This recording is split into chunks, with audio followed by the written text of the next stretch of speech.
D'ici 2030, 20% de la population aura plus de 50 ans selon les projections de l'INSEE. La question de l'employabilité et de l'inclusion des seniors devient donc un enjeu majeur pour l'ensemble des entreprises. Heureusement, des solutions existent pour mieux intégrer et valoriser ces talents expérimentés. Stéphanie Daudier, mon invitée aujourd'hui, accompagne les entreprises et les dirigeants sur ces sujets de diversité et d'inclusion, et puis particulièrement sur les transitions de carrière. Bonjour Stéphanie. Bonjour Manon. Merci d'être présente avec nous aujourd'hui. Alors avant d'entrer dans le vif du sujet, j'ai une petite question d'introduction. Si vous aviez une baguette magique qui vous permettait de changer la perception des seniors aujourd'hui, qu'est-ce que vous changeriez ? Je changerais la perception justement des seniors, comme vous le dites, c'est-à-dire que je m'arrangerais pour qu'on les traite comme des personnes normales, comme tout le monde, qu'on ne fasse plus cette distinction entre les seniors et les autres.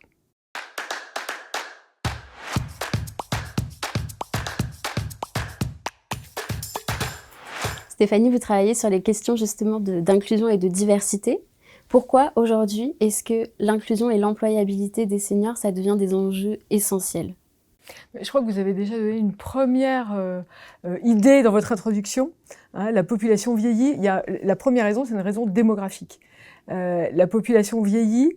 On vieillit d'ailleurs de plus en plus tard, donc on est aussi en forme de plus en plus tard. Et il y a aussi moins de natalité, donc ça veut dire que globalement, on va avoir de moins en moins de jeunes sur le marché du travail. Donc en proportion, le nombre de personnes de plus de 50 ans va augmenter d'une façon très considérable dans les années qui viennent. Et donc, il va bien falloir que quelqu'un travaille. En fait, il va bien falloir produire, créer de la valeur. Il faut bien que quelqu'un s'en occupe. Donc, c'est absolument clé de se dire comment est-ce qu'on va intégrer ces seniors, comment est-ce qu'on va les garder dans l'emploi, les aider à continuer à se développer, des salariés comme les autres en fait. Donc ça, c'est la première raison, une raison démographique. Après ça, il y a une deuxième raison qui est une raison sociale. On a coutume de considérer un peu le travail comme un contrat, un pourvoyeur de salaire en échange d'une énergie qu'on met à disposition de l'entreprise. Mais le travail, c'est beaucoup plus large que ça. C'est une fonction sociale, une fonction d'intégration, une fonction de sociabilisation. On rencontre des gens, on se sent utile, on a un rôle. Et ça, c'est très important aussi pour l'ensemble des humains. On est des animaux sociaux, si je puis dire.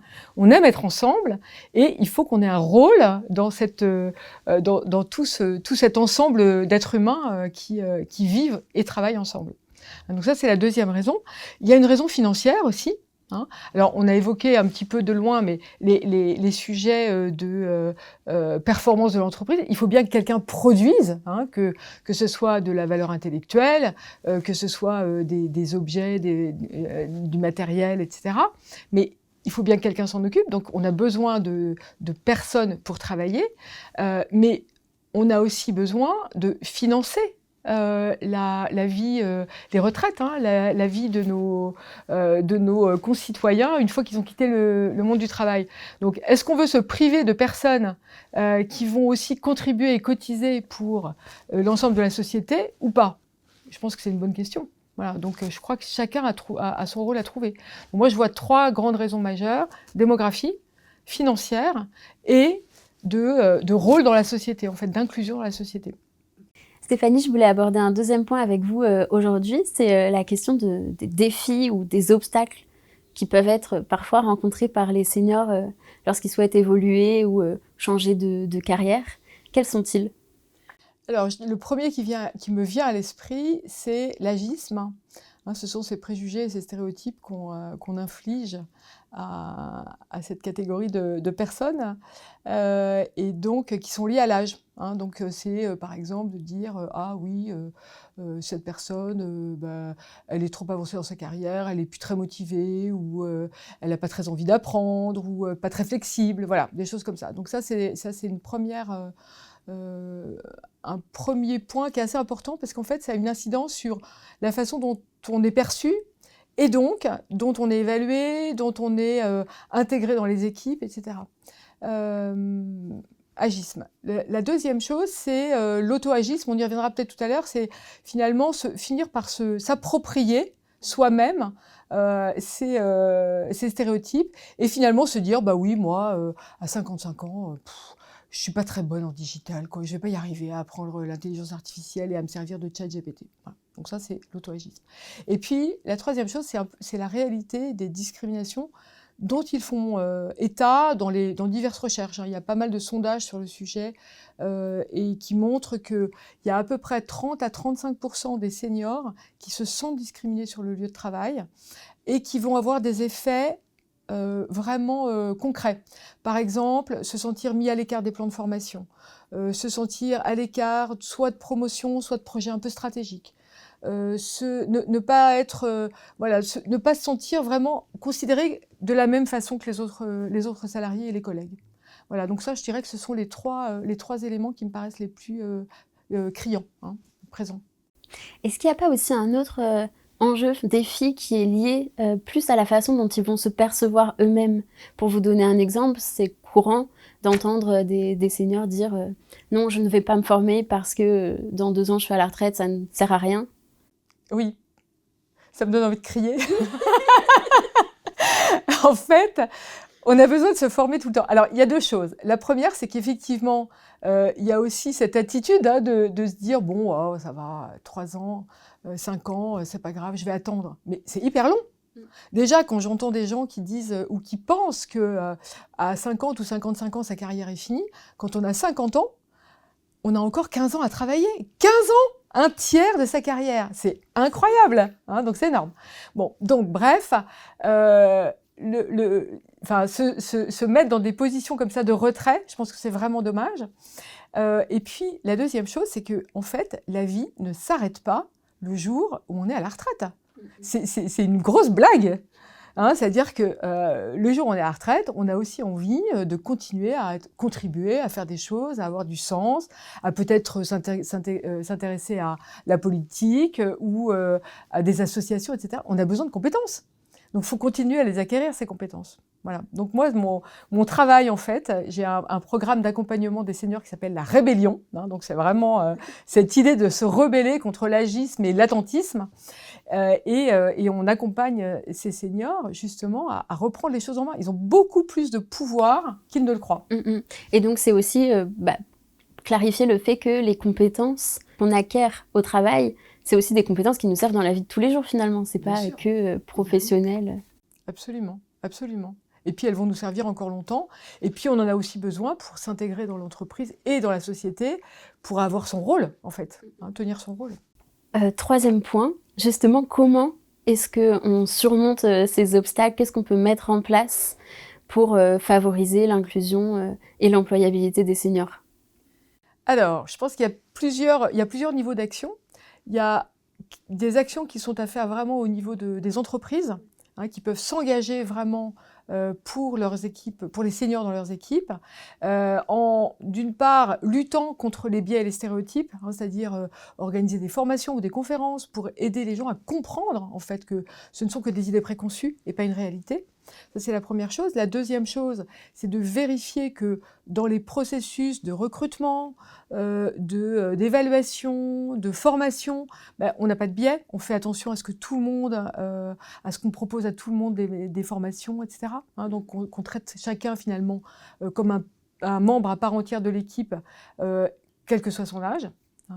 Et puis, je dirais que la troisième étape, c'est aussi une étape d'accompagnement envers ces seniors pour les aider à surmonter un peu leurs propres préjugés finalement, à se remettre en route, à se dire j'ai du pouvoir, je le prends, voilà, je vis ma vie, je décide. Et en ce sens, est-ce que le fait de construire une culture d'entreprise intergénérationnelle, on en parle beaucoup en ce moment, c'est quelque chose qui aide? Mais je pense que c'est essentiel. Moi, je travaille beaucoup sur tous ces sujets de accepter les autres comme ils sont. C'est ça l'idée de l'inclusion. Accepter les autres comme ils sont et donner à chacun la possibilité de s'exprimer, de donner son point de vue, même s'il est divergent. Et je pense vraiment, et d'ailleurs il y a des recherches qui le montrent, que plus on a de diversité autour de la table, plus on est créatif, on est innovant.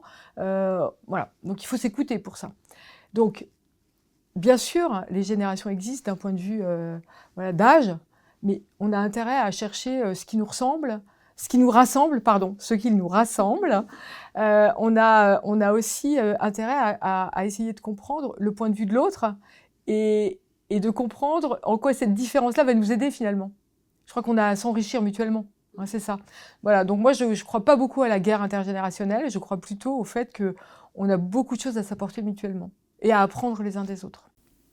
Je suis d'accord avec vous. Bon, J'ai une dernière question avant qu'on se quitte.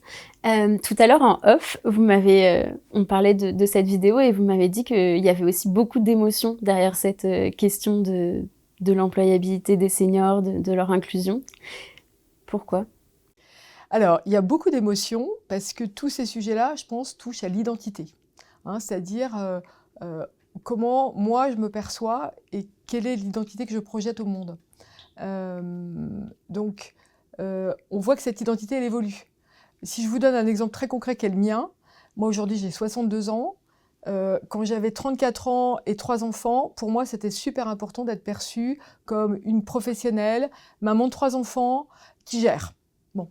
Aujourd'hui, je suis toujours maman de 3 enfants, mais ce qui est important pour moi, c'est d'être perçue comme une senior qui a sa voix au chapitre, qui contribue, et qui apporte quelque chose qui a du sens. Donc notre identité, elle change, et donc tous ces sujets identitaires, c'est assez émotionnel. Donc ça, c'est la première chose. Et la deuxième chose, c'est qu'il y a beaucoup d'anxiété, en fait. Donc on ne veut pas le voir, on ne veut pas en parler. En général, les seniors n'en parlent pas parce qu'ils sont un peu gênés finalement d'exprimer cette anxiété. Donc c'est caché en dessous d'une façade de confiance en soi. Mais on voit qu'il y a à peu près 40-45% des gens qui sont assez inquiets de leur dernière partie de carrière. On se rend compte qu'à 50, 51, 52, c'est un peu plus tendu sur le marché du travail. Donc ça, c'est latent. Et puis, donc il y a ces questions, est-ce que je vais avoir un travail jusqu'à ma retraite? Est-ce que je vais pouvoir cotiser? De combien va être ma retraite? Est-ce que je vais trouver ma place? Est-ce que je vais pouvoir me moderniser ou m'insérer dans les innovations, etc. Donc il y a beaucoup de questionnements. Et toujours ces questionnements cachés derrière cette façade de confiance en soi qui n'est pas toujours aussi solide qu'on veut le croire. Merci beaucoup Stéphanie pour vos réponses. Merci Manon. S'il fallait retenir qu'une chose de cette discussion, peut-être qu'on pourrait dire que c'est le fait qu'il faut agir dès maintenant, tous ensemble, pour favoriser et inclure les seniors dans l'entreprise, parce qu'ils ont finalement beaucoup de choses à apporter. Absolument. Et moi, j'ajouterais un petit message pour tous les seniors, c'est vous avez beaucoup plus de pouvoir que vous ne le croyez, alors allez-y. Très bon mot de la fin.